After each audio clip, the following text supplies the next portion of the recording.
दोस्तों, कहानियाँ जो होती हैं वह किसी के भी ज्ञान को बढ़ाने का, जीवन में आई समस्याओं तकलीफ़ों से लड़ने का एवं स्वयं के व्यक्तित्व को निखारने का एक सशक्त माध्यम होती हैं। हर वह कहानी अपने आप में श्रेष्ठ होती है जिस कहानी के माध्यम से आम जनमानस को कोई स्ट्रांग मैसेज डिलीवर किया जा रहा हो, यानी एक बहुत ही अच्छा संदेश दिया जा रहा हो। कई बार लोग कहानियाँ तो सुन लेते हैं, मगर उस कहानी के माध्यम से जो मैसेज दिया जा रहा होता है उसको सभी लोग ठीक से समझ नहीं पाते। इसीलिए मैं अपनी हर मोटिवेशनल स्टोरी के लास्ट में उस कहानी के सार को, उस कहानी में छिपे संदेश को आप सभी के सामने मोरल ऑफ स्टोरी नामक टाइटल के साथ प्रस्तुत करता हूँ, ताकि आप सभी व्यूअर्स को उस स्टोरी का मैसेज आसानी से समझ में आ सके। मेरी वीडियोस को पूरा देखने के लिए, लाइक व सब्सक्राइब करने के लिए आप सभी व्यूअर्स को दिल से शुक्रिया। Thank you so much. तो चलिए आज की कहानी को शुरू करते हैं। बहुत समय पहले की बात है। एक बार महात्मा बुद्ध अपने कुछ शिष्यों के साथ कहीं पर जा रहे थे। चलते चलते दोपहर हो गई। धूप लगने व थकान महसूस होने के कारण महात्मा बुद्ध एक पेड़ के नीचे रुक गए और अपने शिष्यों से कहा, तुम लोग भी थक गए होगे, हम लोग यहीं पर कुछ समय विश्राम करेंगे, फिर कुछ समय बाद पुनः प्रस्थान करेंगे। यह कहकर महात्मा बुद्ध उसी पेड़ के नीचे बैठ गए। सभी शिष्य भी बुद्ध के समीप बैठ गए। महात्मा बुद्ध बोले, समय बहुत ही मूल्यवान होता है, क्योंकि मृत्यु निश्चित होती है। अगर किसी की कभी मृत्यु ही ना हो तो उसके लिए समय का भी कोई मूल्य नहीं होगा। अतः समय का सही सदुपयोग करने के लिए मैं तुम लोगों को एक कहानी सुनाता हूँ। यही कहकर महात्मा बुद्ध अपने सभी शिष्यों को कहानी सुनाने लगते हैं। बुद्ध कहते हैं, किसी नगर में एक व्यक्ति रहता था। उसने कड़ी लगन व मेहनत से व्यापार करना शुरू किया। उसकी मेहनत रंग लाती गई और वह व्यक्ति दिनों दिन खूब धन कमाता गया।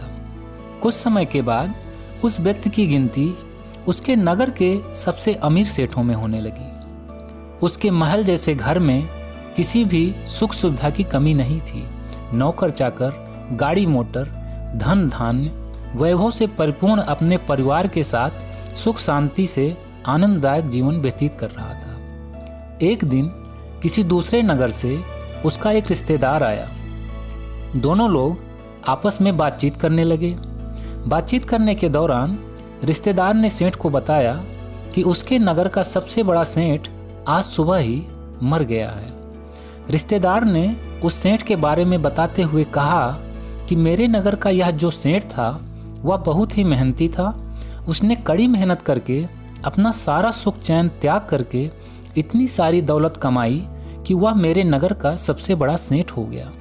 लेकिन आज उसकी कड़ी मेहनत से कमाया हुआ यह सारा धन दौलत उसके काम नहीं आया। अंततः उसे भी काल के गाल में जाना ही पड़ा।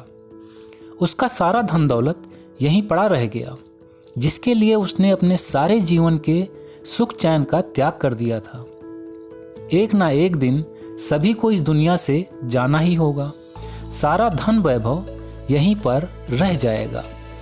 उस रिश्तेदार के द्वारा बात तो बड़ी सरलता के साथ कही गई थी, परंतु सत्य भी थी। इसीलिए यह बात सेठ के मन में घर कर गई।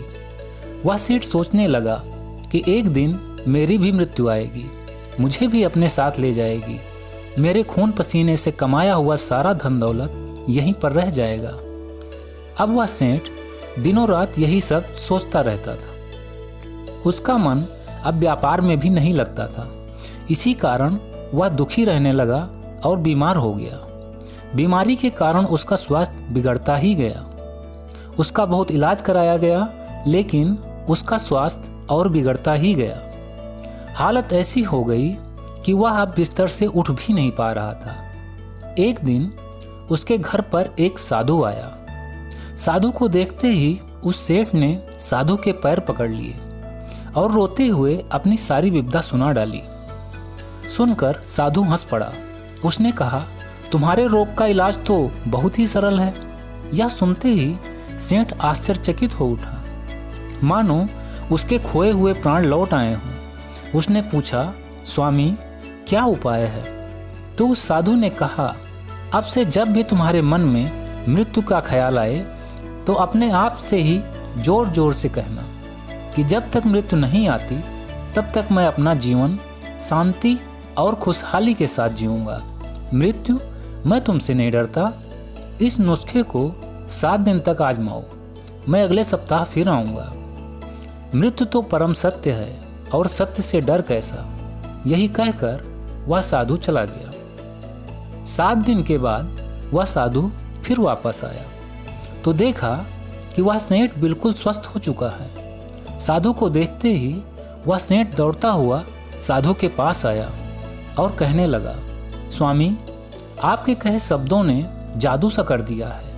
मैं अब मृत्यु से नहीं डरता, क्योंकि मैं समझ चुका हूँ कि मृत्यु एक बार ही आएगी और जब आनी होगी तभी आएगी, उससे पहले नहीं आएगी। यही कहकर सेठ हंसते हुए साधु को दान दक्षिणा देकर विदा करता है और खुशी खुशी अपना जीवन व्यतीत करने लगता है। महात्मा गौतम बुद्ध अपने शिष्यों से कहते हैं, वत्स, मौत का डर सबसे बड़ा डर है, परंतु मौत उतनों को नहीं मारती जितनों को मौत का डर मारता है। मृत्यु तो इंसान को सिर्फ एक ही बार मारती है, परंतु मृत्यु का भय इंसान को हर रोज मारती है। हमें न ही मृत्यु से डरना चाहिए और न ही उसके बारे में सोचकर परेशान होना चाहिए, क्योंकि मृत्यु आने पर हमारे शरीर की ही मृत्यु होती है, हमारे आत्मा की नहीं। आत्मा तो अजर अमर होती है।